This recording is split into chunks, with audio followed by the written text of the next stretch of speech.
Good evening. This is Left, Right and Centre. I'm Nidhi Razdan. It's being called Narendra Modi's boldest gamble yet, a crackdown on black money that has turned everyone's world upside down with the banning of 500 and 1,000 rupee notes.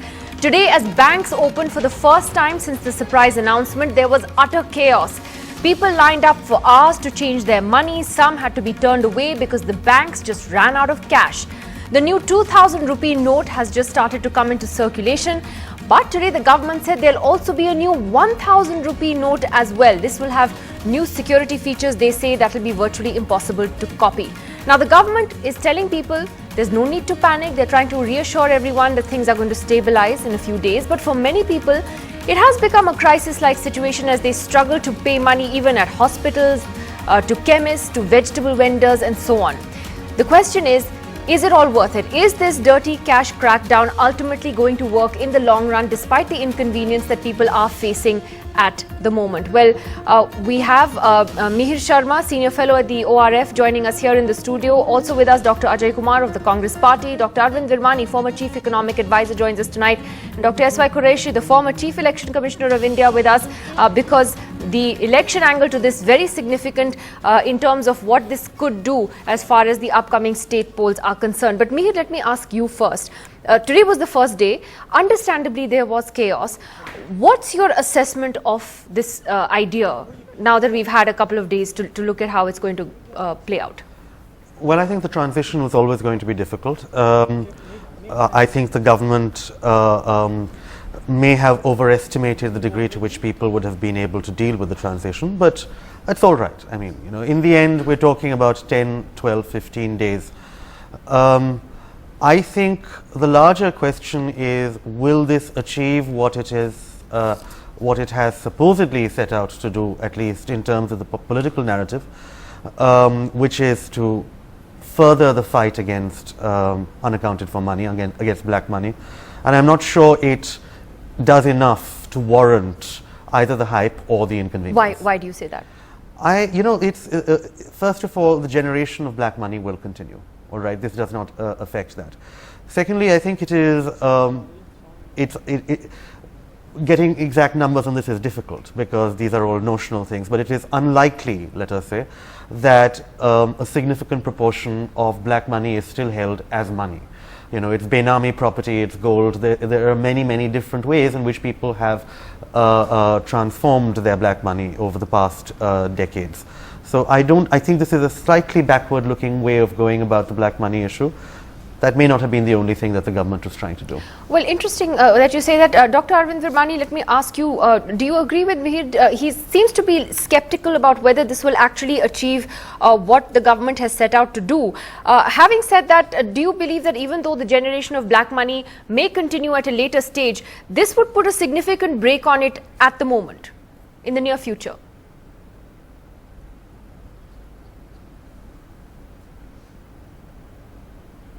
Dr. Virmani, I hope you can hear me, sir.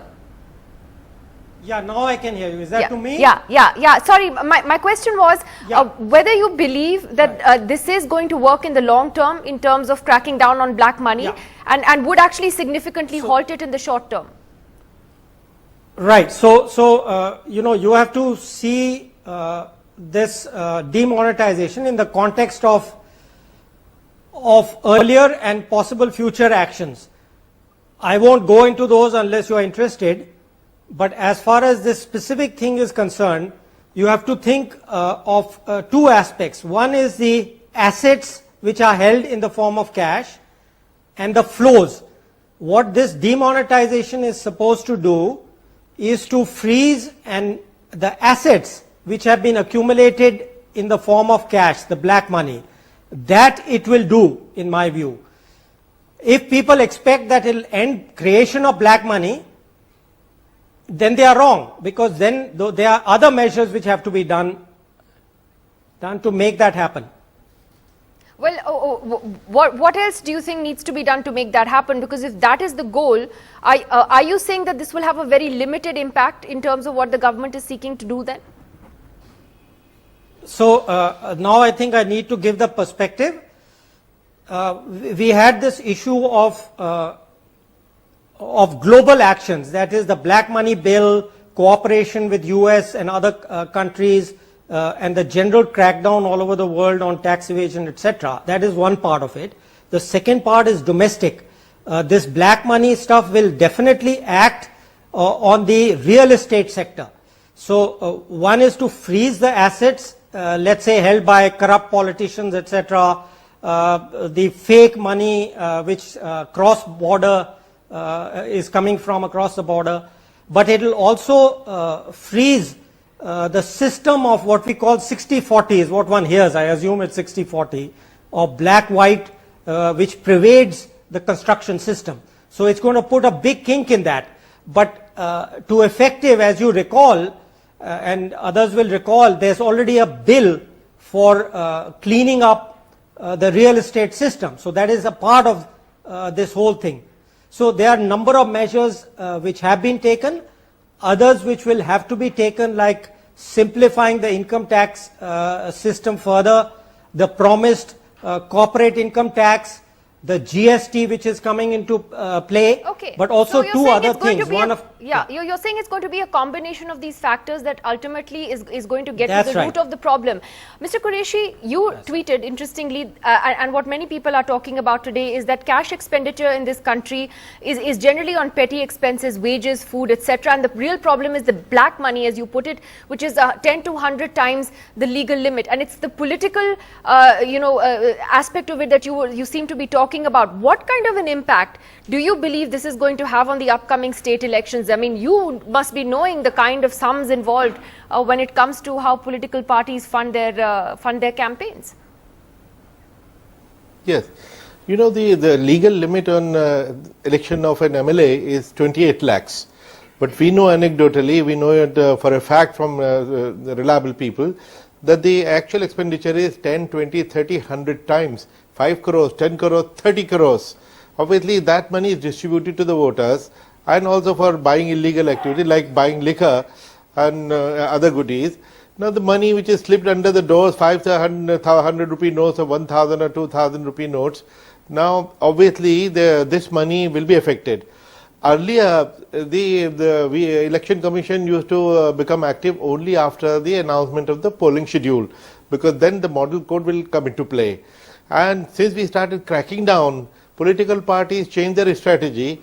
Now, before the election commission comes into the picture, they have started distributing. So, for election, this is the right time.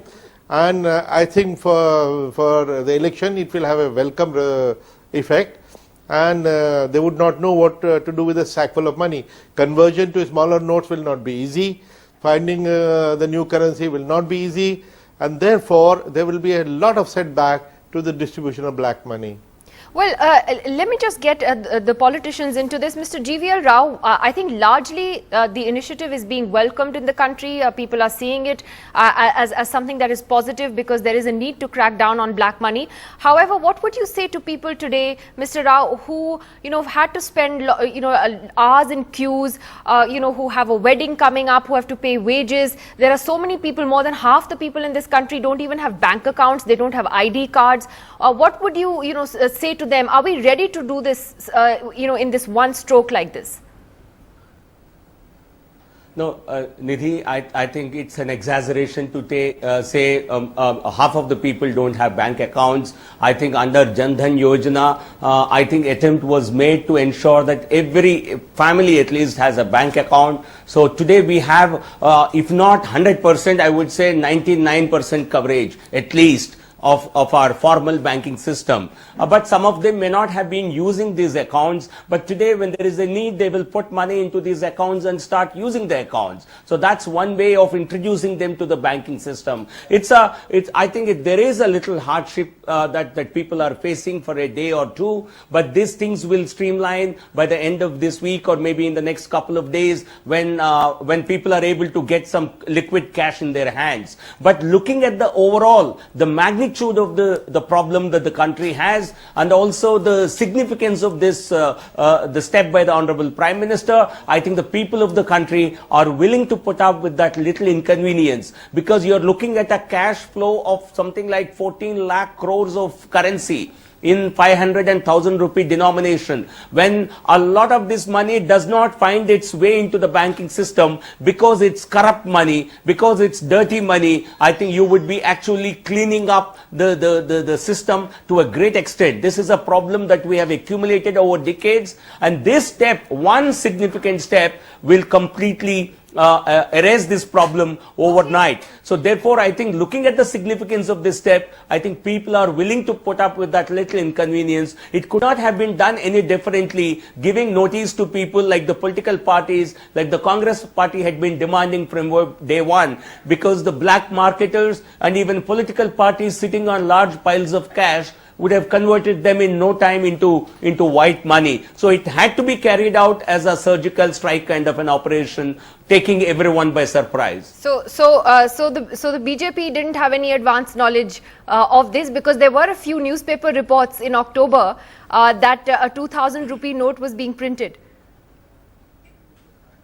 No, Nidhi, printing a 2000 rupee note is no way for anyone to really speculate or even to predict that 500 and 1000 rupee notes will go out of circulation. I think as a Reserve Bank of India from time to time introduces new currency, we also brought in the 1000 rupee currency way back in 2000. So bringing in new currency of 2000 was no way considered or was considered to be some kind of a forewarning that 500 and 1000 would disappear. But if people really had such an inkling, you would not have seen the kind of panic that you have seen in the country. The manner in which people who have hoarded large amounts of black money are really panicking and jittery. But one wonders, why are political parties like Congress, SP and BSP, why are they also showing let me ask the Congress jitters? that, because the Ajay Kumar, the Congress has always said that the Prime Minister is not coming through on his black money promise. Now, it's always going to be something that's difficult to implement. Now that he's done it, are you quick to jump the gun and just trash it? Do you think it needs to be given a few days before you criticize it? You know, Nidhi, the problem with this Bharatiya Janata Party is that they live in La La Land. Mr. Narasimha Rao's figures are wrong. 40% of the people in this country don't have bank accounts. If there are 15 lakh crores, and let's imagine 15 lakh crores of cash, out of that 95%, 96% would be with normal people who are actually doing cash transaction on cash. So if you're going after the corrupt people, where have they gone after the corrupt guys? And the interesting part is the under-invoicing, over-invoicing. By the way, the cases of Mr. Modi's government's friends are so much pending for so long, but they don't seem to be interested in pursuing the Gujarati businessmen under-invoicing, over-invoicing, and the Mauritius tripping route and the other routes. The issue is that the black money, and like Mir correctly said, most of the black money is parked in gold and land in real estate, so that's not impacting. The people, the common guys, are getting more severely impacted. And the interesting part, I mean, on this black money issue is, the Bharatiya Janata Party has to accept that, look, we would love to have it if it was demonetizing high transactions, and like Qureshi Saab said that it will bring clean the political system. But what are they doing? They are again introducing 500, they are again introducing 1000, they are again introducing 2000. So if the intent, and they want to cover it up with so much of, it's such a clumsy effort to cover up. If the UP elections, BJP has made sure that they have looked after their own interests, because as late as September 8th, Bharatiya Janata Party was transferring 8 crores in Ghaziabad, which was caught by the police there. So, Nidhi, this whole sham about surgical strike and all this nonsense, go after the big guys, the under-invoicing, the over-invoicing. 1% of 99% of black money is 1% of the guys. Most of them are very close to the BJP friends across. And so you're saying let the big BJP fish are show getting away. Okay, Ajay Kumar, you're saying the big fish are getting away. After those kind of people. Let me just ask Mihir that question, that is there some truth to that a lot of the people who are actually being affected by this are people who use cash transactions legitimately in this country? Because, I mean, Mr. Rao says, more than 90% of people have bank accounts, but from the statistics I've seen, it is close to half this country that doesn't operate, through banks. So, are there legitimate people being hit by this? I think this is the very opposite of a surgical strike. In fact, it's a very blunt instrument. I'm sure there will be some people who will be caught in this large net, who have large piles of cash at home. But yes, the people who have the most black money, the realist, the most egregious offenders in terms of avoiding taxes, they are not going to feel the pinch of this at all. They will have the connections to be able to launder even large piles of cash after this. All right, they will certainly have a large proportion of their black money held in terms of real estate, held abroad, through under invoicing. You can't claim that this goes after the worst offenders. It does not.